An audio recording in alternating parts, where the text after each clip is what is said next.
Once upon a time, there was a little boy called Howard who loved writing stories. Little Howard dreamed of being a writer, and so he sat and wrote every night. But everything he wrote was fucking shite, yeah. Wubba-dubba-doo, wubba-dubba-doo. Worst writer in the world, worst writer in the world, worst writer in the world, worst writer in the world. He's a stupid, suck-ass, rubbish writer. Welcome to the worst writer in the world. Hooray! And it's episode 2 of our Supergirl story, okay, in which we retell the story of Supergirl movie from 1984 for some reason. Yes, and that's more movies than Supergirl I've got. We're on the second one already. That's impressive. So you may remember in the last episode, we encountered Supergirl in Argo City. Yeah, we were there. Mm-hmm. She unfortunately made their only power source escape through the wall and fly off to Earth. And so she jumped in a spaceship and left. But we left her in that spaceship, right? Meanwhile, the power source, the Omegahedron, flew out of a lake and landed in the dip of Faye Dunaway and Peter Cook. In the dip. Landed straight in their dip. And Faye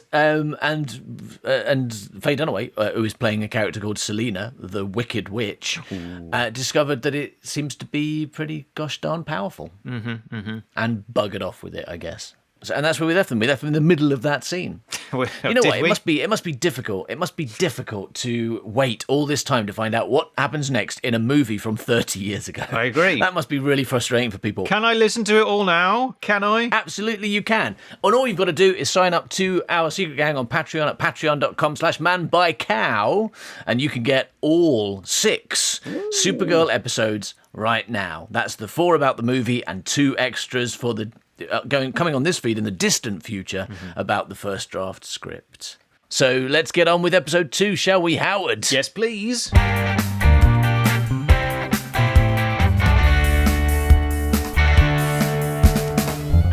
I'd just like to say at this point, in case anyone's doubting it, I fucking love this movie. Like, it's one of my, I fucking love this. It's one of my favourite movies. It's stupid. And I love the reactions of Faye Dunaway and Peter Cook in that first sequence. Yeah. It's just like, it's just all so brilliant. fucking, no idea why it's happening, but I'm really on board for it. Yeah, it is stupid and camp and hammy and ridiculous. It is exactly like Superman 3. Like, this and Superman 3 is what I think superhero movies should be.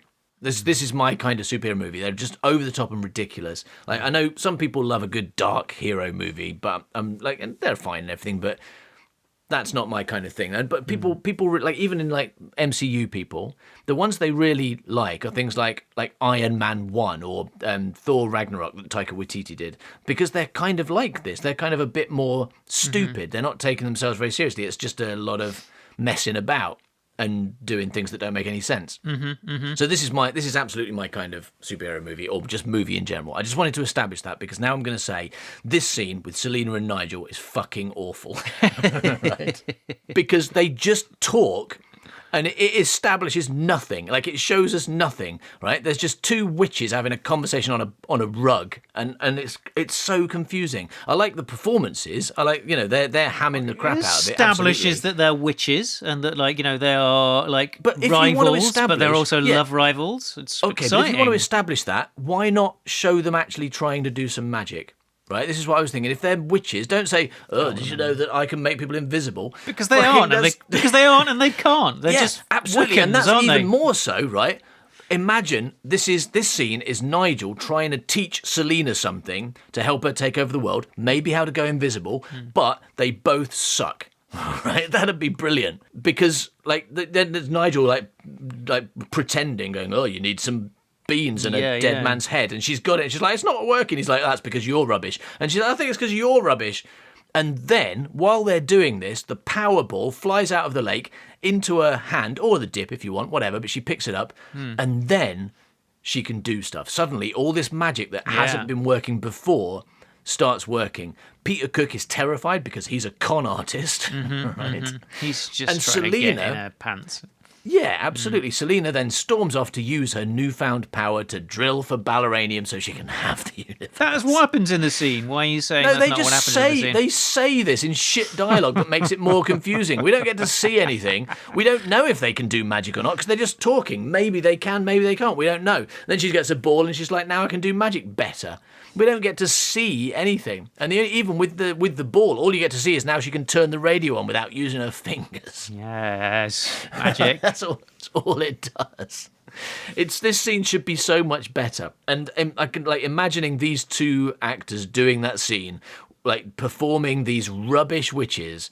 I can just picture a really good scene that's not just them sitting on a rug talking. But that's like my favourite scene in the whole movie, them sitting on a rug and him talking about beans. It's like, because, I love beans. And, You do love beans.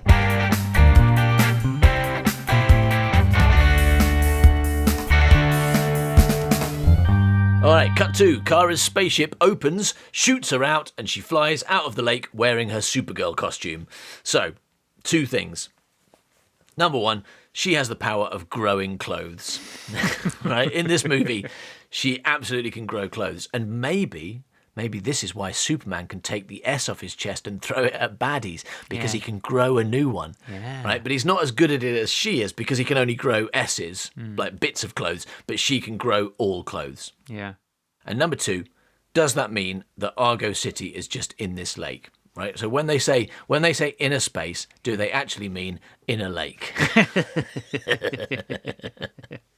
All right. So now I know from my reading around this movie, I know that the portal from inner space to outer space is always supposed to be in water, but it's a portal. Right. Right. And the director of this movie, in the making of, said that an early draft of this script had Supergirl emerging from a droplet of water on a leaf. But they had to switch it to her coming out of a lake for budget reasons. And Yes. doesn't that sound like a good idea? Doesn't that sound like a wonderful thing? Like she comes out of a droplet of water. That sounds extraordinary. Yeah. But they couldn't afford it. And in fact, they couldn't afford it so hard that they couldn't work out how to get Helen Slater to come out of the water and not be wet, because they wanted to come out dry. That's part of the magic or whatever, right? Right, yeah, but I mean, water is wet. Yeah, that's the problem. They You can't shouldn't get have a worried person to about do it. that. They should have been like, let's get No, anyway, here's the thing. How they solved this problem is fascinating because they couldn't work out, but it was really important to them. They that couldn't she was work not it wet out. when Don't they you came just out. put her in backwards and then press rewind? Isn't that what normally I forget. people do? They did. Yeah, they did say something about how that didn't work for some reason. I can't remember what it was, but the solution was that's not Helen Slater coming out of this water. That is a cardboard cutout of Helen Slater that is coated with waterproofing. Yeah. And that's what you see coming out. It is not her. Shit. Yeah, so I liked that. That's pretty good. They could have laminated Helen's later. I tell you what, it's lucky that when Supergirl was flying out this lake, Superman didn't turn up with his powers of freezing a lake. Yeah. Picking up a lake, carrying a lake and dropping it on a fire. Yeah. That could have been some quite bad timing. All right, so Supergirl is she's arrived on Earth and she discovers that she's got powers, so she wants to test them out. And she discovers that she has the power of crushing a rock, lasering a flower, and flying. Yeah, right? bouncing around. Yeah, like basically bouncing, she does some jumping, right? She does some jumping. Yeah, okay, jumping. But she does jumping while making sex noises. Is the weird thing. Right? She really fucking loves jumping. Yeah. She's like... Some people do, I know they do, yeah. Some people, when you ask them if you could have any superpower, what superpower would you choose? That's probably why. That's why they say jumping, because they've seen how much Supergirl liked it. Yes, those people that say that. All those people that definitely say that. Yeah, I'd say I'm not convinced that that's actually Helen Slater making the sex noises. I reckon they filmed this and then ADR'd it afterwards with some random actress. They were just like, we need some noises. It's weird being silent. And they didn't tell her what it was for. They just can you just sound like you're happy about something? They're just going, ooh, ooh, ooh, and put it over the top. And I was like, why is Supergirl turned on by jumping? That's weird. Yeah. Anyway, then Supergirl flies off to chase some horses. Oh, what have they done?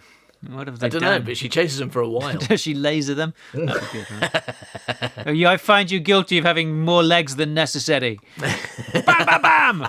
What are these It'd be good if horses? she did something. Yeah. It'd be good if she did anything at all. Like, I don't know, like, for example, if she saved someone. Because she never saves anyone in this movie. Like, this movie doesn't want to show us anything. It's surprising we get to see her flying at all, rather than Kara just going up to some rando in the street and saying, "Did you know I can fly?" So we don't get to say, "What is this flying that I can do?" I did just now, but you didn't see me do it, but I can fly.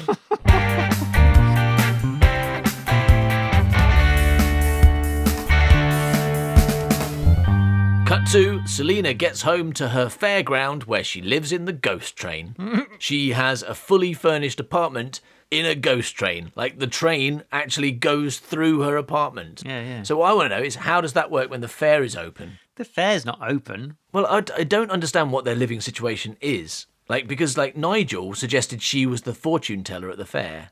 Because he said he, like, rescued her from that. Or does she own the fair now? Because later, like, Bianca will say that they pay mortgage and property taxes because they can't afford it. So what are they? Do they just own a fair that they live on? Do they open it? Is the fact they don't open it why they can't pay their property taxes? Well, no, I mean, if you have a mortgage, that means you do own it, right? It seems like it, yeah. Unless you don't pay the mortgage like they don't, because they don't open the fair and therefore they don't make any money because they live in the ghost train. They don't want people getting a train around their kitchen. I guess that's the situation. Yeah. They just really haven't thought it through. Maybe it's just off-season. Nigel says he saved her from being the fortune teller. So maybe he was just like he persuaded someone to give her a mortgage. Maybe he knows someone at the bank and he's like, "Oh yeah, yes, you should give her a mortgage. She's very reliable. She'll definitely remember to open the fair." Yeah. So she shows her new Powerball to her live-in best chum, Bianca. Bianca. And Selena explains that now she's got a magic ball, they don't have to pay bills anymore. Right, I've got a theory for you. Ooh. Actually, I've got two theories, right? My first thought was Bianca's not real. She's an imaginary friend. Mm-hmm. Right? She's Selena's imaginary friend. Yeah. But then I watched it, and she does interact with people, so that theory fell apart. But that brought me to my second theory. Bianca and Selena aren't both real. They're two personalities in one body, like Fight Club. Yeah, right? okay, right, yeah. But the difference is Bianca is Edward Norton, while Selena is Tyler Durden, right? So, because then this is proved, like, Bianca has to worry about everyday things like bills, while Selena tries to become a fascist dictator.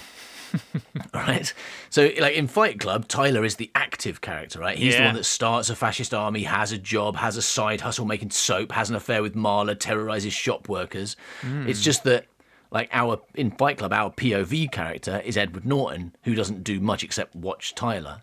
So this movie is the same, except we get to follow Tyler Selena instead of boring Edward Norton.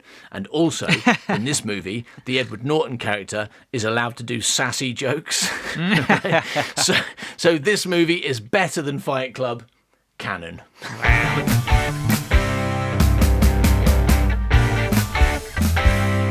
Part 2, in which Supergirl goes to school for some reason. For no reason. All right, so before we start, content warning for non-graphic description of the threat of sexual violence. So, cut to Supergirl flying around. Her Apple Watch starts bleeping, which means we don't know. And we have to infer what it means because we're never told. But at this point, we have no idea. She lands in some town, right, in the middle of the street, and just kind of wanders around. So it's very unclear what that notification was supposed to tell her. But then, a couple of rapists turn up. So presumably, the alarm was telling her to come down and murder these two guys. Yeah, it's a crime watch. It tells you where the crime is. It must be, or the potential crime, I guess. Yeah. Unfortunately, she doesn't murder them, which is a shame, because if she had, I think it would have set a surprising but positive tone for this movie. You know, Supergirl arrives on Earth and immediately murders two people.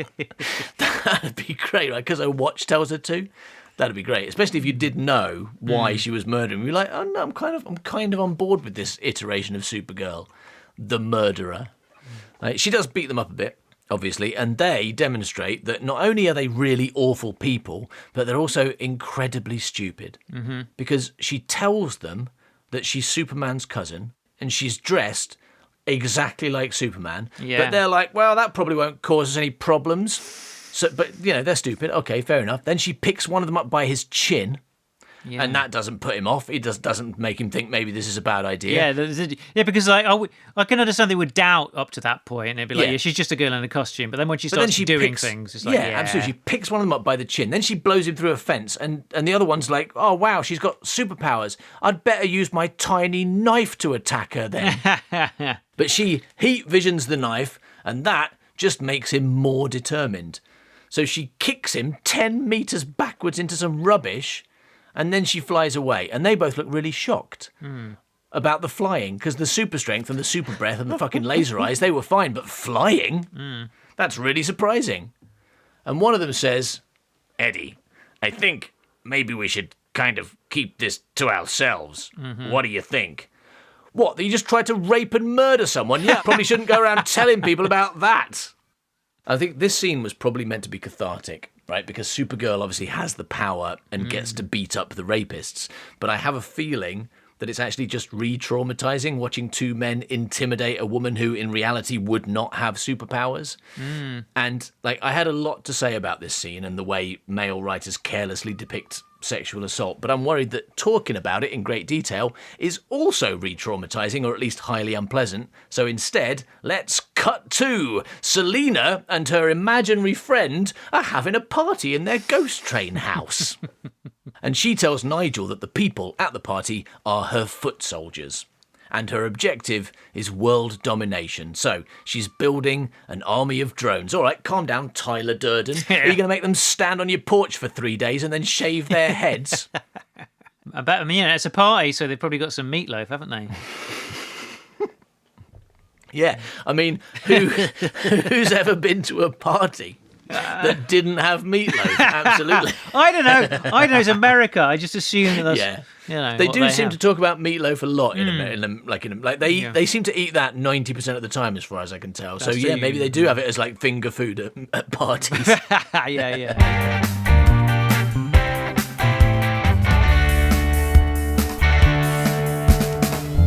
Cut 2. Supergirl has been sleeping on the ground in the woods. She's woken up by a rabbit, and then sees a girls' school playing softball. I don't know. It's an American sport anyway. Yeah. Supergirl pays close attention to the girls' uniforms, then uses her power of growing clothes to grow herself a school uniform. Yeah. Oh, and by the way, she can also grow bags because she's got one over her shoulder all of a sudden. So she is the god of free clothes and sometimes bags. So Supergirl, as we know, has a day or two to find the Omegahedron before everyone she knows and loves suffocates to death. And she's decided that the best way to find it is to pretend to be a schoolgirl and go to school. Nerd. Yeah. Why does she want to go to school? Just fly around until you find it. There's no time to waste. You literally have no need for a secret identity. Superman had to live his whole life on Earth. You're here on a day trip. But here's my theory, right? Go on. Yeah, I like it. There is only one explanation for why she does this. Supergirl doesn't want to find the Omegahedron on time. She hates her life in Argo City as much as Zoltar did because there is nothing to do there. It's boring and stupid. But life on Earth is fun. She's got superpowers and potentially friends of her own age. And there's rabbit alarm clocks, right? Yeah. If she takes her time, if she does it slowly, everyone in Argo City will be dead and no one can tell her what to do or where to live. Yeah. And she can just stay on Earth. But maybe she can't entirely admit it to herself, so she's dithering and just taking it. Or maybe she does know. Maybe she's just evilly taking her time over things. Yeah, I mean, well, we know that she knows that she's the cousin of Superman somehow, and that he's super famous on Earth as Superman, and she's like, wow, I'm Superwoman now. That's pretty fucking Don't call me great. Supergirl. That'd be really infantilizing. So why would I want to go back to that shithole where I don't have superpowers, where only cling film stops people from suffocating? Yeah. So Kara walks into the school to become a student and uses her power of knowing where the principal's office is to go straight there. Yeah. In his office, the principal is taking drugs and telling himself to hang in there and not let them get to him. So apparently, this is a real problem school. This will probably be important later. Spoilers, it isn't. Yeah, also, it isn't a problem school. It's a really posh school, right? It really is, yeah. Anyway, so Supergirl tells the principal that she's new, and he says, "Who on earth are you?" And she says, "On earth, I'm Lee, Linda Lee." Does a joke, right? It does a joke.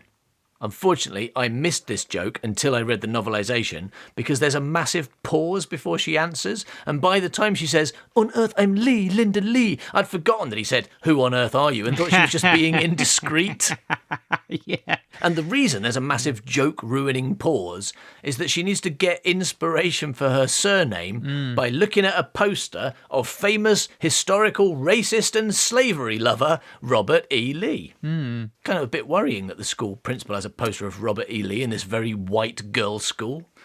Also, where'd she get the Linda part from? Why isn't there another poster of a famous Linda on the wall? You could have someone good as a counterpoint to Robert E. Lee, someone who didn't fight a war to keep slaves. Yeah.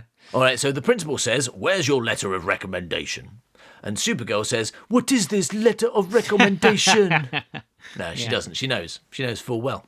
But my question, I don't understand what a letter of recommendation is, because I want to know, how the fuck does that work? Like, can anyone write one? Like, can I write a letter saying, "Oh, yeah, you should admit Linda Lee. She's got no money and she doesn't know what a tree is, but she's very good at netball on account of being able to fly." Yeah. Also, that's not what you need to get into a school. I mean, like maybe in the first instance, but then you need to pay all the money that they're going to charge you to go there. That's a really big part of it, right? And probably like the acceptance letter that they sent you or something. Yeah. There's going to be a lot more than just, "Oh, yeah, my cousin Clark Kent wrote a letter saying I can come to your school for free." Right? Because that, it's not like I mean, if she said my cousin Superman, maybe they'd be like, "Oh, yeah, fair enough. If Superman says you can come, I like Superman, maybe you'll come and visit." But, a journalist said you can come. Yeah. A journalist that writes stories about his hometown. Doesn't even do real news. Absolutely. Like little stories about his high school reunion. But then, surprise, Peter Cook walks in to say that his students have nailed his desk drawers shut. Oh, he's not a powerful wizard after all. He's just a school teacher. And he demands that the headmaster go with him to, unnail the drawers. Yeah. Leaving Supergirl alone in the office with a typewriter.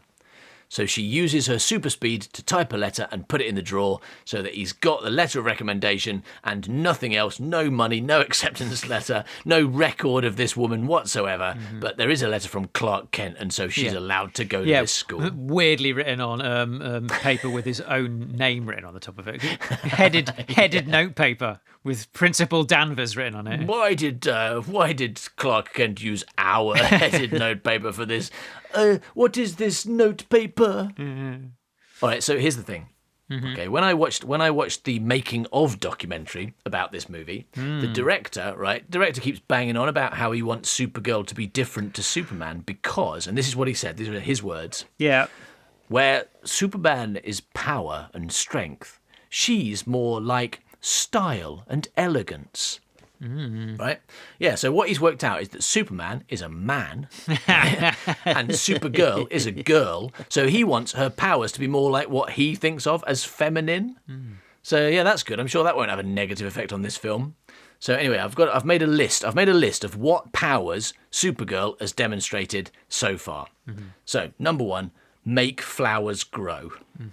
Right? Beautiful. Very feminine, make flowers grow. Number 2, ballet flying, and they call it aerial ballet when they talk about it in the making of, because they really want it to be different to Superman's kind of just going straight, like what you might call penetration flying.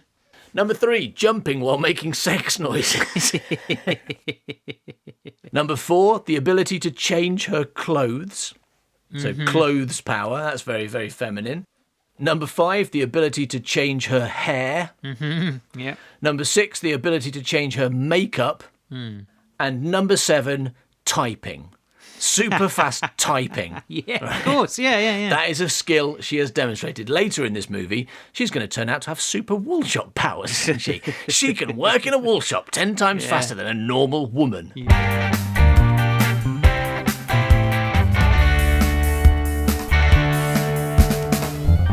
When the principal returns, Supergirl says that her cousin, Clark Kent, wrote a recommendation. And of course, the principal finds it in the filing cabinet because she just put it there. Good job she knows what a filing cabinet is and how the alphabet works.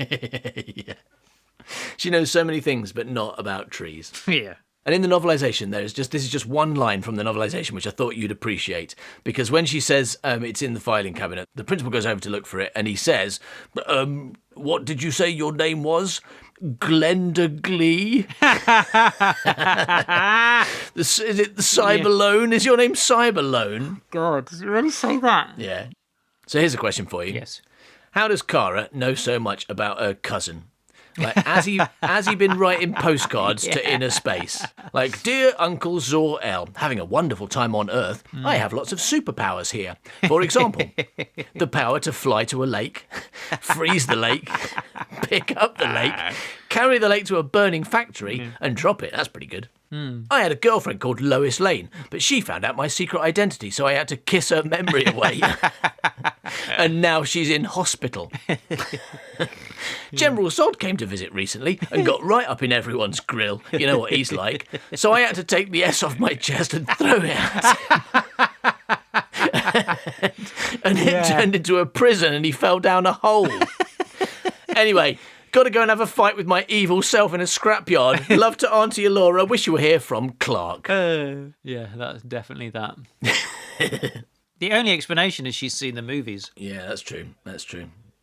Then the headmaster tells Supergirl that we're all alone on this miserable little planet. He takes her on a tour and tells her that she'll have to start at the bottom, whatever that means. And he takes her to the girls' dorm where lots of girls are hanging about in towels. They all scream and hide. There is nothing disturbing about this. It's all fine. The principal takes Linda Lee to her new dorm, where she meets her roommate and new best friend, Lucy Lane. So that's good writing, isn't it? Not confusing at all. Lucy Lane and Linda Lee. Let's hope Lex Luthor and Lana Lang turn up as well. Yeah, or Gloosy Glee. Gloosy Glane. Yeah, this is Lex Luthor and Lana Lang. What's wrong with you, Principal Danvers? So then Linda and Lucy do a comedy bit in the doorway for some reason. And we learn that Lucy is Lois Lane's sister. Yes. A bit of a fucking coincidence. Still, maybe that means there'll be an opportunity for a cameo from one of the good characters from Superman. Like, maybe like Lois Lane. Or maybe Gus Gorman could turn up and ski off a building. I certainly hope they don't get the absolute worst, most pointless character from Superman and put him in this movie for no reason whatsoever. Yeah, I don't think they can, because in your rewrite you killed him, so I think we're safe. Yeah. Did I? Brilliant. Yeah. Okay. Well, that's good. When I rewrite Supergirl, I'll be able to just not have him in it at all. In your Superman 3 rewrite, you put him. I think you went through that hot tube and came out cooked. Good. Get rid of him nice and early. All right. So Lucy says that no one sleeps in their dorm because of the non-stop excitement. Oh. And then she says all the real Dementos are sent here. Right? And when I wrote this down, when I made this note, I thought I was doing a joke. I thought I was doing a joke along the lines of, if you say you hate Christmas, everyone says you're a wet nurse. Because, again, I listened to this line over and over again, and it really sounds like she's saying Dementos. Yeah. But, obviously she isn't. But then I read the novelisation and discovered that what she actually says is, all the real Dementos are sent here. So that clears that up. You sure that Denny Mazer Fox didn't also just transcribe it from the movie and didn't see the script? They didn't send her a script after all. Yeah, I think she's saying Dementos. Why not? I think she's saying Dementos. Yeah, I'll write that down. Who knows? I think she's saying DeWet Nurse. Who knows? Who knows what she's saying? Then Supergirl sees the massive poster of Superman on the wall that she's missed until now. And she acts like she's crazy hot for him. Right? For some reason, she starts stroking the picture's chest. What the shit, Supergirl? That's your cousin.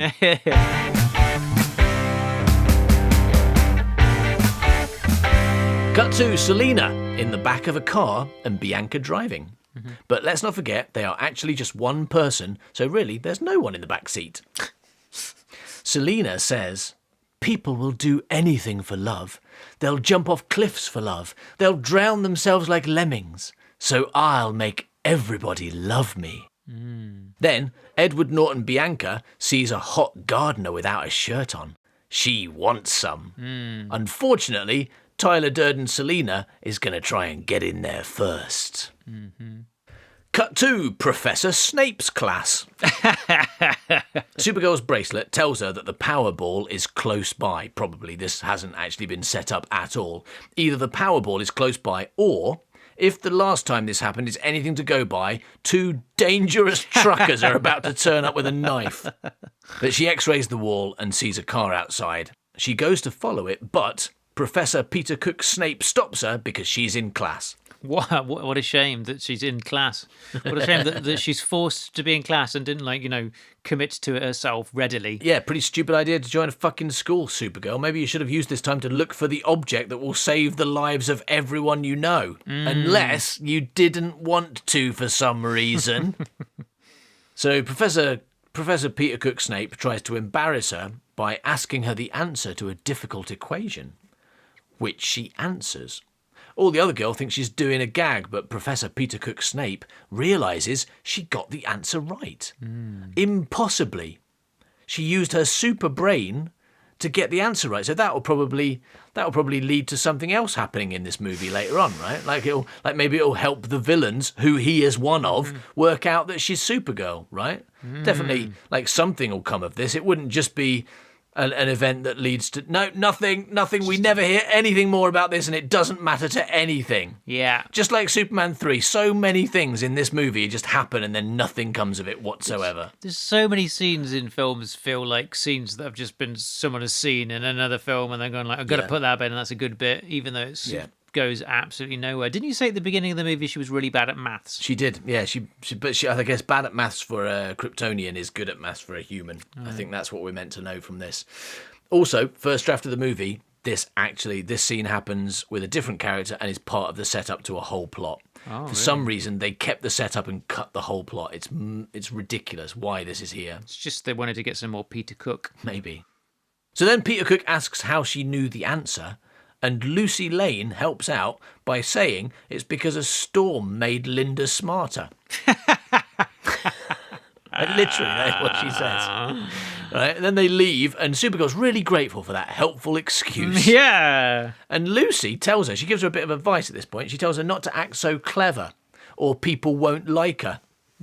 So, thanks for the advice, Lucy Lane. Maybe if you weren't going around pretending to be dumb, you'd have a better boyfriend than Jimmy fucking Olsen. Spoilers.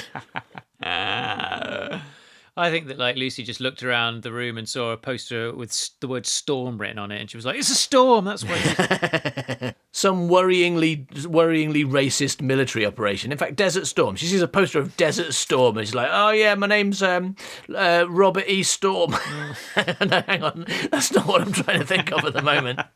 It was a storm. A storm made her clever. Yeah.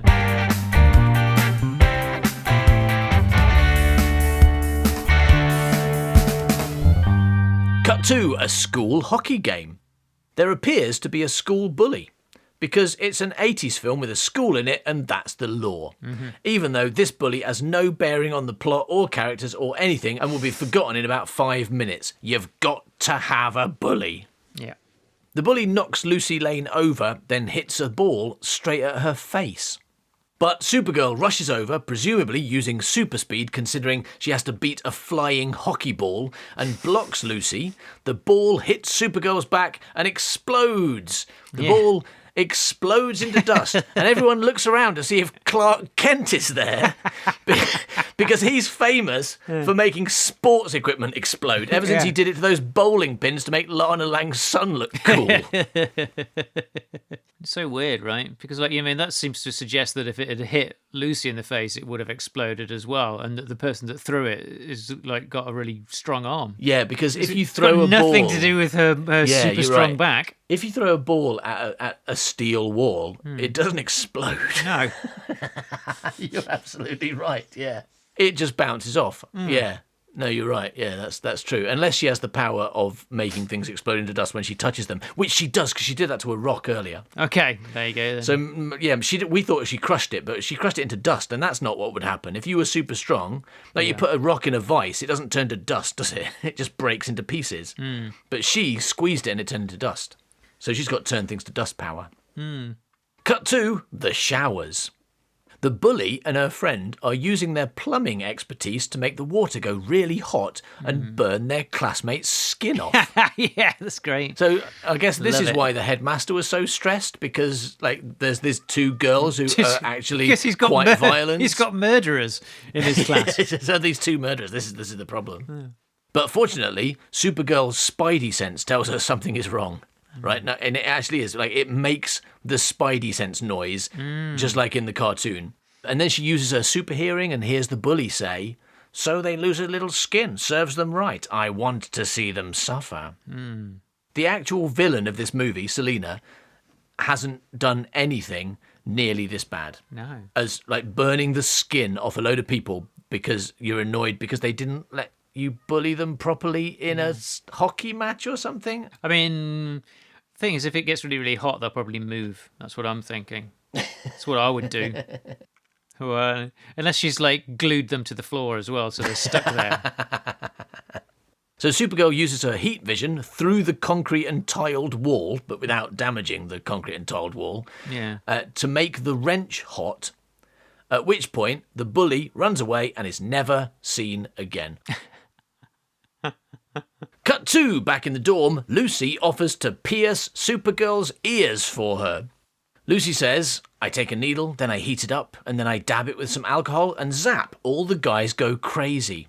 Supergirl, quite reasonably, says, "Because I have holes in my ears."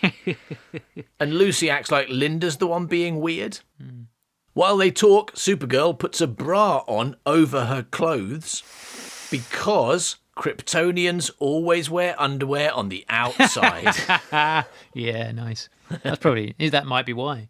Maybe, I think it's a little in-joke. Yeah. Maybe, yeah.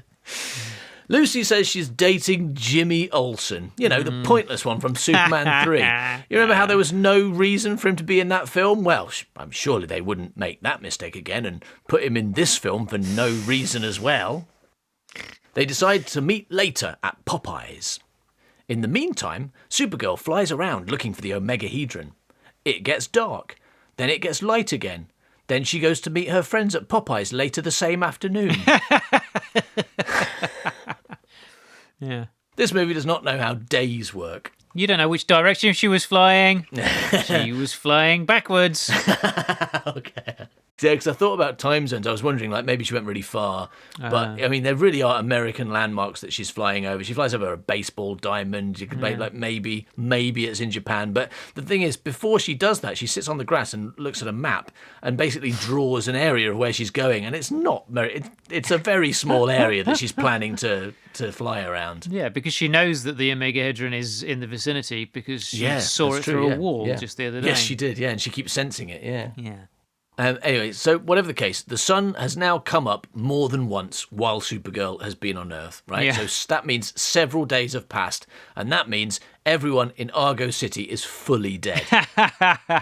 So Supergirl's evil plan has succeeded. Her family is dead. She can stay on Earth and do whatever she wants, but just to make sure, perhaps she should get distracted by something else. I wonder if there's a hot guy around who she could pretend to be interested in, just to add a day or two onto her trip to fucking Midvale.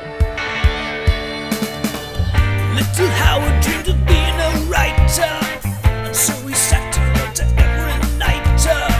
But everything he wrote was fucking shite, yeah. Wubba-dubba-doo, wubba-dubba-doo. Worst writer in the world, worst writer in the world. Worst writer in the world. Worst writer in the world. Thank you for listening to this episode of The Worst Writer in the World, part 2 of our Supergirl story. Hooray! I tell you what, it's a long wait till part 3. Oh, But yeah. you could get it right now by joining the gang for as little as $2. And then you get all 6 parts of the Supergirl story immediately, and about 1 million other episodes. Better come down the number a bit, say, I don't know, probably about 50. 50. It's a lot, right? How much will that cost me to get the rest of Supergirl? Well, as I have already said, but you didn't hear because you weren't paying attention. I'm a typical listener.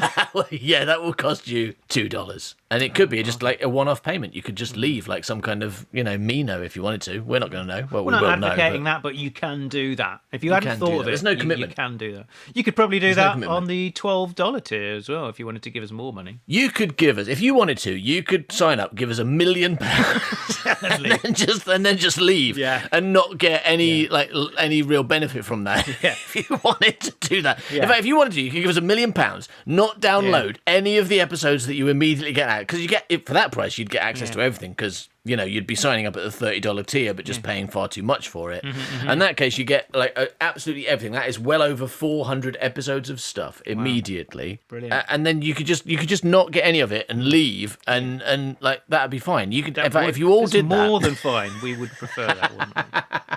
If everybody gave us £1 million and fucked off, that's pretty much my idea of heaven. I'd like them all to give me £1 million and then keep doing that every month. That's my idea of heaven there. No, I won't be able to deal with the commitment. What I'd like them to do, really, honestly, is to sign up for $2 and then stick around because they like it, because we do keep giving them good stuff. And if they really like it, then I'd like them to upgrade to maybe $7, because then they get an amazing amount of stuff, including things like the Secret Gang podcast. That would be good, right? That would be really good, yeah. But actually, Howard, I'd like to tell you about something else that I have done that's not actually anything to do with me and you. What? Kind of. What? Have you been moonlighting? What have you done? Have you not got a podcast with, who's famous for doing lots of podcasts? Steve Podcast. You're not going to podcast with Steve Podcasts, have you? No, I definitely haven't got a true crime podcast with Steve Podcast. I definitely haven't done. No, I haven't. That sounds awful.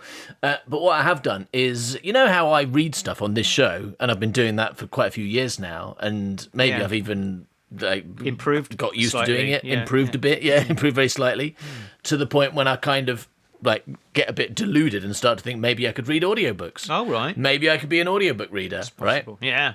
Well, I did do. I did an audiobook, right? And it's not by you. That's the weirdest part. Yeah. So now, if our listeners would like to hear me read something that's not by you or me, then they can. Wow. Because I read a book called The Catford Catastrophe Zone by Petra Jacob, which is a science fiction book, and it's got an interesting parallel to one of the stories that we did on this show, because the basic premise of the book is actually that there's been a split in London between poor people in the south and rich people in the north. Fantastic. Right?